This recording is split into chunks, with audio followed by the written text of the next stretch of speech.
হামজা চৌধুরী ও সমিত সোমদের আগমনে আমূল বদলে গেছে দেশের ফুটবলের দৃশ্যপট। তাদের হাত ধরেই বিশ্ব ফুটবলে বাংলাদেশ এখন আলোচনার কেন্দ্রবিন্দুতে।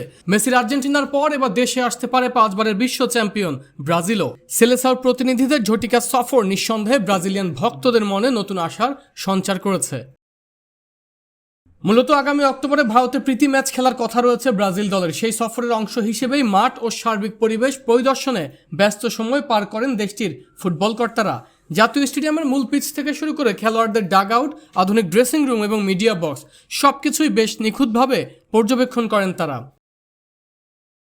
যদিও সফর শেষে ব্রাজিল দলের প্রতিনিধিরা এখনই কোনো চূড়ান্ত সিদ্ধান্ত জানায়নি, তবে বাংলাদেশ ফুটবল ফেডারেশনের গ্রাউন্ডস কমিটির চেয়ারম্যান ইকবাল হোসেনের কথায় মিলেছে ইতিবাচক ইঙ্গিত। তিনি জানিয়েছেন, মাঠের পরিকাঠামো ও সুযোগ সুবিধা দেখে আপাত দৃষ্টিতে বেশ সন্তুষ্ট মনে হয়েছে ব্রাজিলীয় প্রতিনিধিদের। সবচেয়ে বড় বিষয় হলো এশিয়ায় নিজেদের ম্যাচ বা ক্যাম্প পরিচালনার জন্য বাংলাদেশকে একটি নিরপেক্ষ ভেন্যু হিসেবে বিবেচনা ও ব্যবহার করতে আগ্রহী তারা, যা দেশের ফুটবল অঙ্গনের জন্য ঐতিহাসিক মাইলফলক হয়ে থাকবে। আরমান হাসান, কালবেলা।